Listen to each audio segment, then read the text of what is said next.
Assalamualaikum warahmatullahi wabarakatuh. Halo semuanya. Hai. Oke teman-teman semua, kali ini kami dari kelompok 3 ingin mempresentasikan atau menjelaskan terkait materi dari SK ini. Sebelum itu, kalau nggak kenal berarti nggak sayang.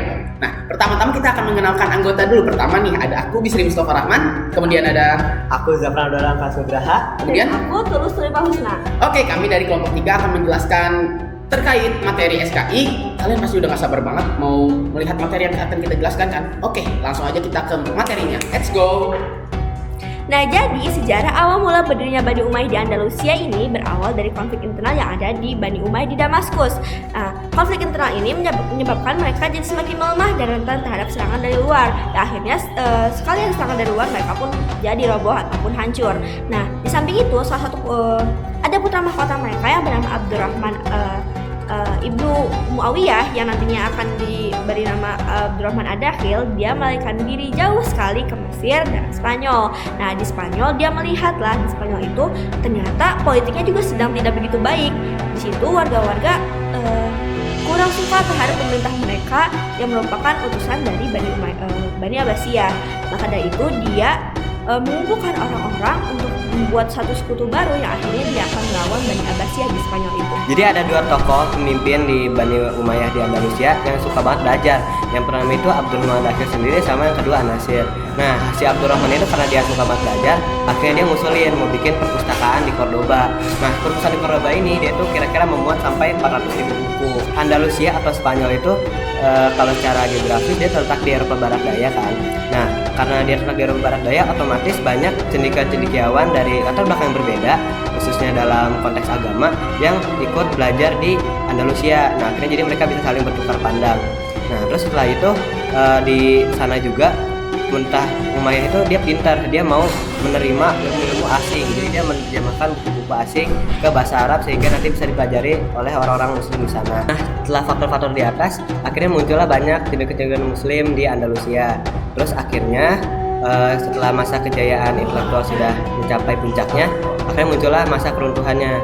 Nah, jadi keruntuhannya itu gimana? Itu dimulai dari yang pertama, gerakan internal, maksudnya faktor internal dari dalam. Jadi banyak anggota kerajaan yang istilahnya mau menduduki tahta. Bismillahirrahmanirrahim, saya akan membahas tentang pertanyaan satu, yaitu jika sebelumnya disebutkan bahwa dinasti Umayyah di Damaskus memperuntukkan konflik akibat perbedaan etnik, lantas bagaimana dinasti Umayyah di Andalusia dapat menjaga stabilitas sosial di tengah masyarakat yang multi etnis dan multi agama? Nah, untuk menjawab pertanyaan nomor satu ini, kita dapat melihat buku karya Philip K. Dick yang berjudul History of the Arab, yang mana dalam bukunya dia menyebutkan bahwa the Umayyads of Cordoba achieved what their Damascus predecessors could not, a stable multicultural society in which Arab, Berber, Slav, and Iberian elements could coexist under a relatively inclusive Islamic government. Yang artinya, Umayyah Cordoba mampu menciptakan masyarakat multikultural yang stabil di mana unsur Arab, Berber, Slav, dan Iberia bisa hidup berdampingan di bawah pemerintahan Islam yang cukup inklusif. Hal ini tidak berhasil dicapai oleh Umayyah di Damaskus. Nah, di sini disebutkan Cordoba karena Cordoba merupakan ibu kota Bani Umayyah di Andalusia. Jadi Cordoba sama saja dengan Andalusia, gitu ya. Lalu disebutkan bahwa berdampingan di bawah pemerintahan Islam yang cukup inklusif.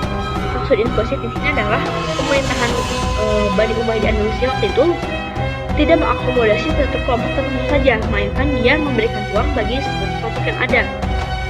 Disebutkan juga bahwa hal ini tidak berhasil dicapai oleh Umayyah di Damaskus karena Bani Umayyah di Damaskus cenderung lebih eksklusif, yang artinya dia hanya mengutamakan satu kelompok saja, yaitu kelompok Arab Muslim, yang artinya kelompok non-Arab dan kelompok non-Muslim itu dikesampingkan. Contohnya kelompok Mawali, kelompok yang dia Muslim tapi dia bukan orang Arab, dia dikesampingkan. Contohnya seperti itu.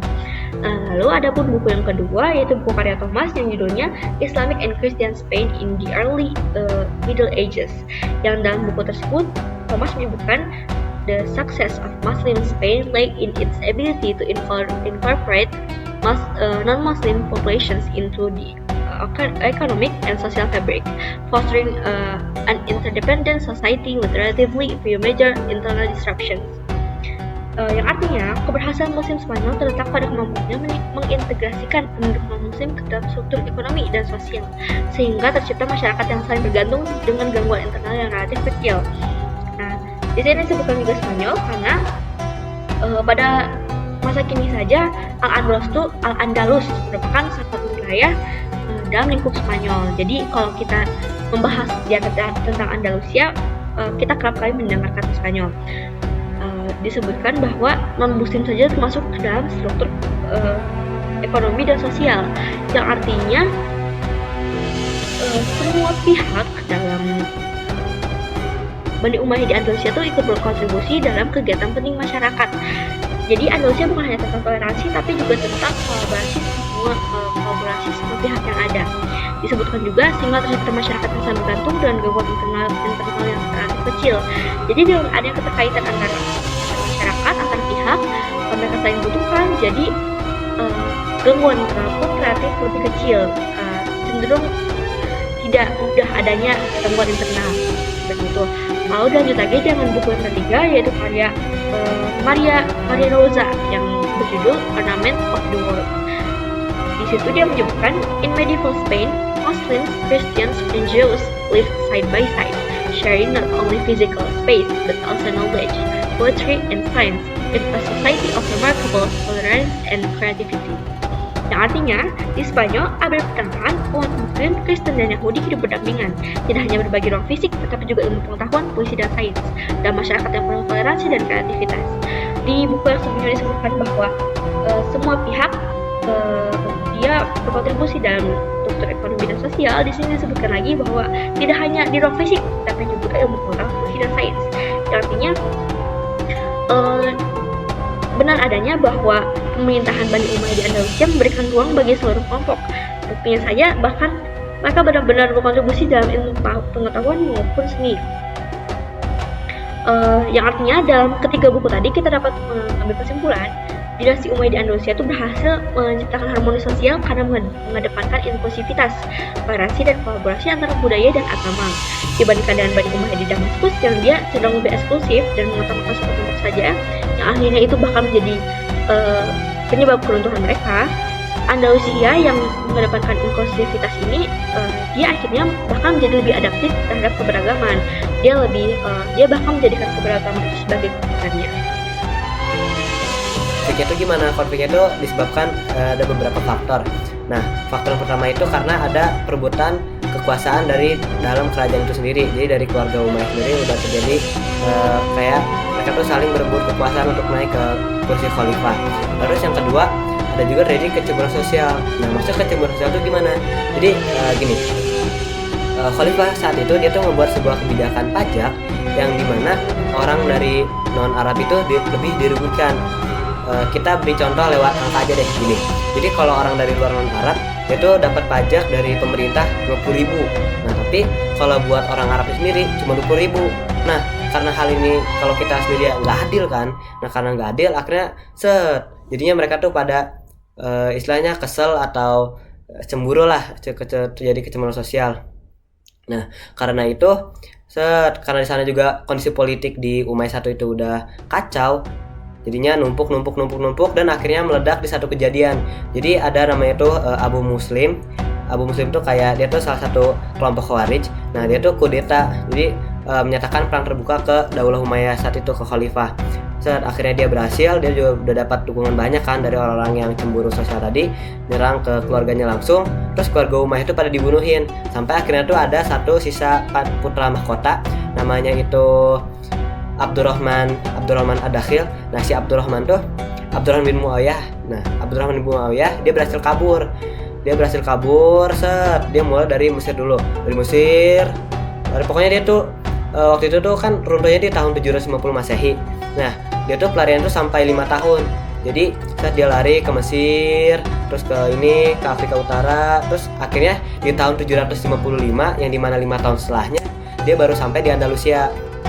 Nah, terus ajaibnya teman-teman, saat di Andalusia dia tuh ngelihat kalau misalnya kondisi politik di sana juga kacau gimana. Jadi gini, di sana itu ada namanya kaum Berber. Nah, kaum Berber tuh dia tuh kaum asli Afrika Utara. Nah, si kaum Berber ini tuh istilahnya tuh dia kayak nggak suka sama pemerintahan gubernur yang dikirim dari dinasti Abbasiyah. Kan Abbasiyah kan udah nguasain Daulah Umayyah 1 ya, yang di sebelah sana di dekat Arab. Nah, akhirnya si Daulah Abbasiyah tuh dia ngirim kayak gubernur ke Andalusia. Nah, di Andalusia ini ternyata si gubernur tuh pokoknya kayak dibenci gitu sama rakyat-rakyat asli sana.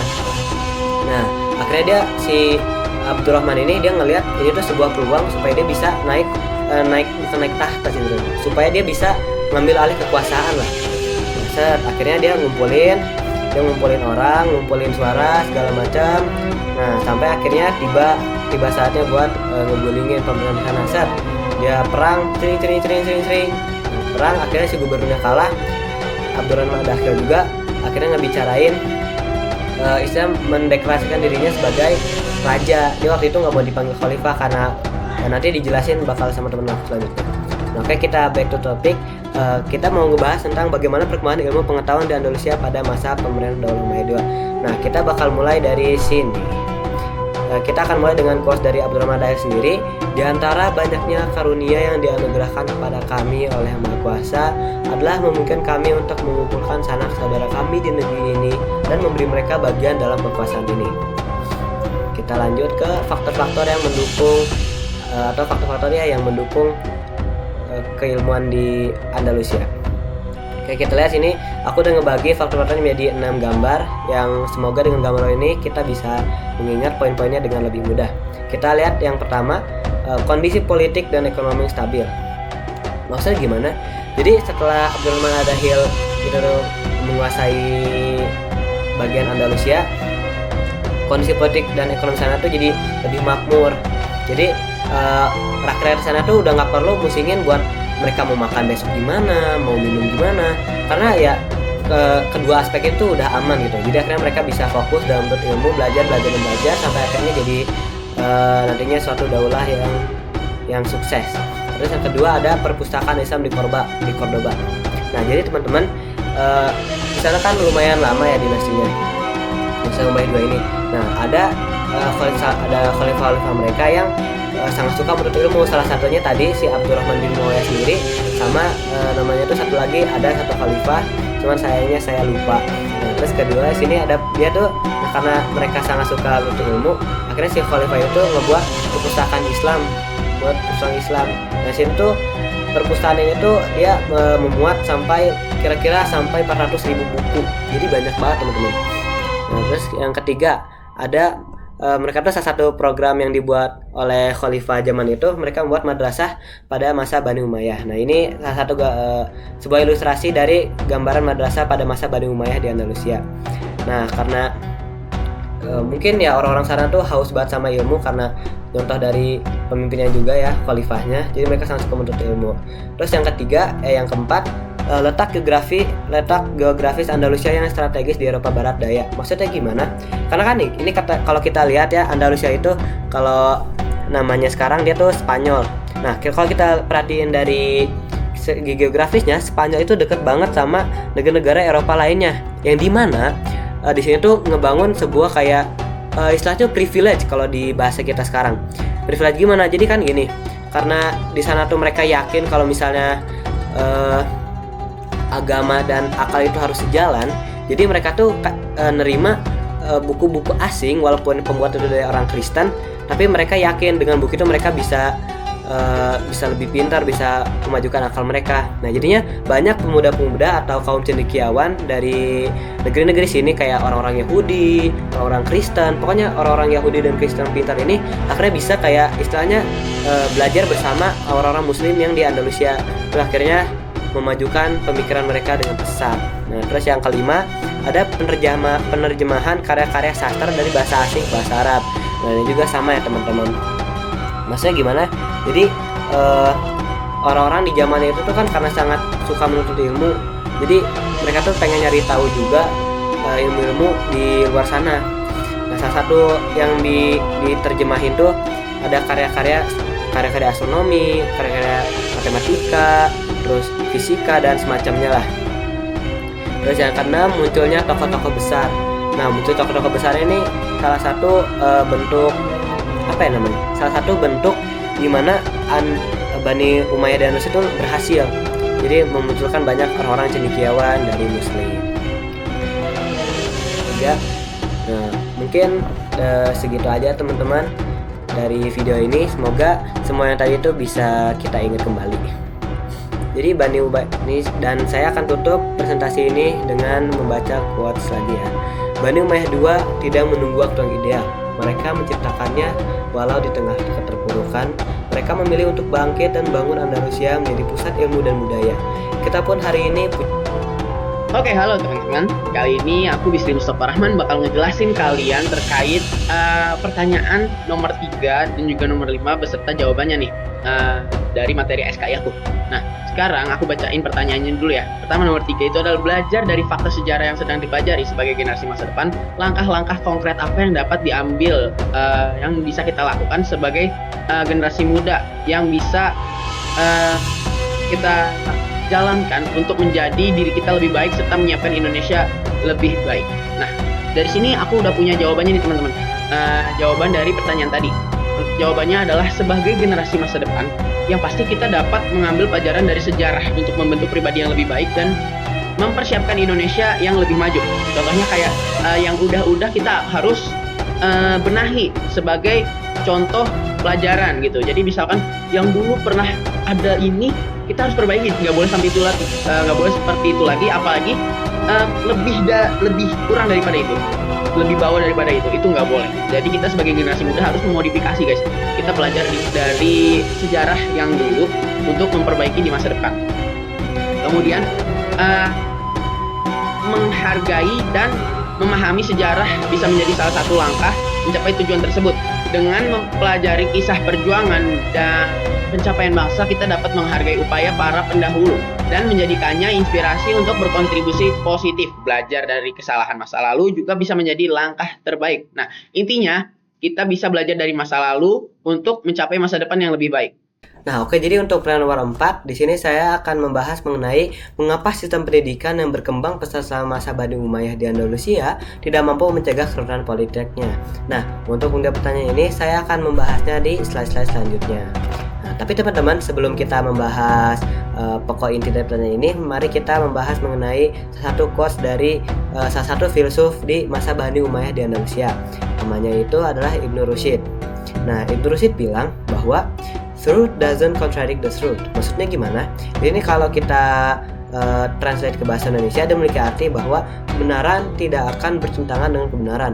Nah, yang dimaksud oleh Ibnu Rushd dari kebenaran di sini itu adalah kebenaran yang datang dari wahyu dan kebenaran yang datang dari akal itu tidak mungkin bertentangan. Mengapa? Karena kedua hal tersebut itu berasal dari Allah, sehingga tidak mungkin salah. Oke, kita akan lanjut untuk membahas mengenai pertanyaan nomor 4 ini. Nah, kita kalau kita lihat dari soalnya ya, kenapa kemajuan intelektual di masa Bani Umayyah itu tidak mampu mencegah dari keruntuhan Bani Umayyah itu sendiri? Kita bahas dulu gini.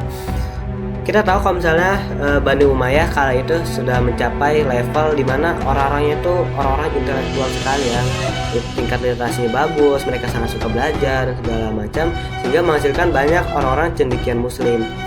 Jadi orang sana tuh pemikirannya udah maju. Nah, tapi karena pemikiran maju, otomatis banyak juga orang-orang yang suka berpikir kan seperti orang-orang filsafat. Nah, akhirnya di sana jadi terbentuk kayak ya ada faksi-faksi lah. Jadi ada orang yang pikirnya bahwa kalau ingin lebih mengutamakan agama karena berbagai macam hal, atau ada orang yang dia ingin lebih fokus dunia karena ini gini-gini. Terus akhirnya jadi ya banyak banget lah pokoknya. Terus kedua, ada pendidikan dan kejayaan ilmu. Ini maksudnya gimana? Ya sama kayak tadi, kalau di masa itu kan Bani Umayyah itu sempat dia pendidikannya dan ilmu pengetahuan tuh sangat maju ya sana, karena banyak berbagai macam latar belakang juga kan dari orang-orang luar dan dari Andalusia sendiri. Terus akhirnya maju. Nah, tapi teman-teman, ternyata kemajuan intelektual itu tidak menjamin bangsanya lepas dari namanya tuh kalau misalnya kita bisa sebut sebagai dosa manusia. Maksudnya gimana nih? Kita lihat dari perpecahan politik. Nah, perpecahan politik itu gimana? Jadi salah satu ini kalau kita lihat dari pola-pola kerajaan lain juga ya, mereka tuh biasanya runtuh karena apa? Karena misal perburuan kekuasaan dari dalam. Nah, itu sama. Nah ternyata di Daulah Umayyah II terjadi lagi nih perebutan kekuasaan dari internalnya. Jadi orang-orang tuh dari keluarga kerajaan, mereka tuh pengen banget ngedudukin kursi khalifah. Terus akhirnya mereka jadi berpecah-pecah juga kan. Nah ini kalau kita lihat perpecahan politik berarti ada berbagai macam faksi kan. Nah seperti yang udah aku sebutin di awal, mereka tuh jadi banyak kebentuk faksi-faksi berdasarkan pemikiran mereka. Nah terus yang keempat, wafatnya tokoh-tokoh kuat. Nah wafatnya tokoh-tokoh kuat tuh seperti yang kita sebutin kayak khalifah yang Abdurrahman Dakhil, sama ada dua khalifah yang mereka tuh sangat disorot. Jadi karena ya mereka pemimpinannya bagus, terus kuat segala macam. Nah tokoh-tokoh kuat itu namanya Abdurrahman Dakhil sendiri sama An-Nasir. Nah sejak mereka wafat akhirnya nggak ada dong masa khalifah setelahnya tuh nggak punya kekuatan lebih. Mereka tuh udah nggak punya power supaya ngehandle rakyatnya supaya nggak terlalu ekstrim lah. Akhirnya kayak gini. Terus dari Kristennya sendiri, dari luar Islam, ada namanya itu gerakan Reconquista. Ini kalau kita perhatiin ya di lukisan ini, di sini ada Ratu Isabella sama Raja Ferdinand. Nah mereka berdua ini, mereka tuh memimpin sebuah gerakan untuk istilahnya kayak menghapus Islam dari tanah Spanyol. Jadi mereka berdua kan dari dua kerajaan berbeda nih, terus akhirnya mereka nikah dan akhirnya jadi satu kerajaan besar. Nah satu kerajaan besar ini akhirnya dia tuh mengusir muslim di sini buat keluar dari Spanyol dan menandakan bahwa Islam di sini sudah selesai ya di Andalusia. Terus akhirnya masuk ke masa keemasan Eropa deh. Terus kita lanjut ke runtuhnya Daulah Umayyah II. Nah karena tadi semua hal disebutin ya, tokoh-tokoh kuat udah wafat, terus habis itu gerakan tekanan dari luar juga, jadi udah mah dari dalam hancur, dari luar tambah hancur. Ya gimana nggak hancur coba daulahnya. Terus akhirnya Daulah Umayyah II pun runtuh. Jadi sebenarnya apa sih pelajaran yang bisa kita ambil dari peristiwa ini? Kan tadi udah aku sebutin kalau misalnya mereka tuh pecah karena pemikiran mereka terbagi di macam-macam kan. Ada yang lebih ngutamain akhirat, ngutamain dunia. Nah padahal buat kita mencapai suatu kestabilan, dua-duanya harus seimbang. Kita ngejar akhirat iya, ngejar dunia juga iya. Nah mungkin ya segitu aja dari saya. Semoga dari pembahasan kita kali ini bisa menambah wawasan kita untuk kedepannya. Terima kasih. Pertanyaan nomor 5. Apa sih pertanyaan nomor 5? Pertanyaan nomor 5 itu adalah belajar dari fakta sejarah yang sedang dipelajari sebagai generasi masa depan.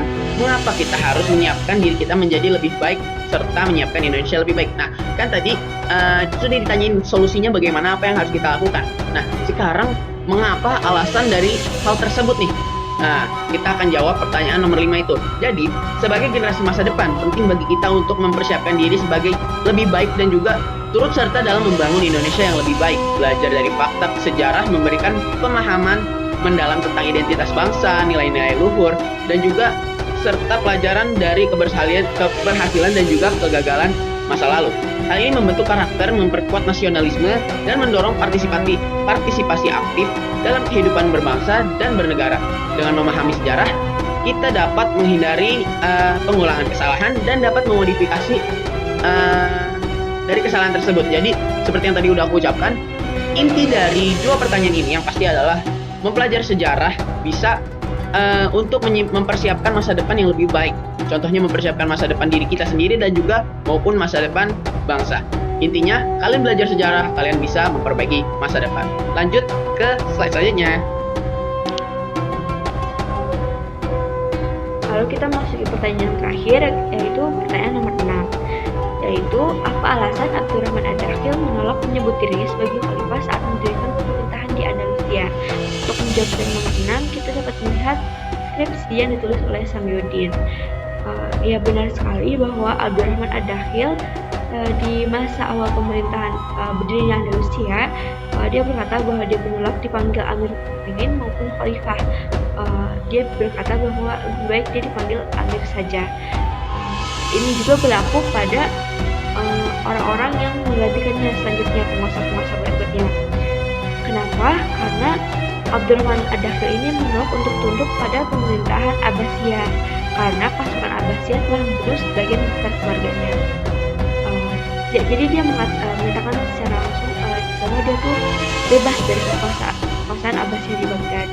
Jadi panggilan Amir ini, gelar Amir ini menunjukkan bahwa dia memiliki wilayah tersendiri di Spanyol. Bani Umayyah di Andalusia memiliki wilayah Spanyol yang mana itu merupakan bagian kecil ataupun cabang dari kekuasaan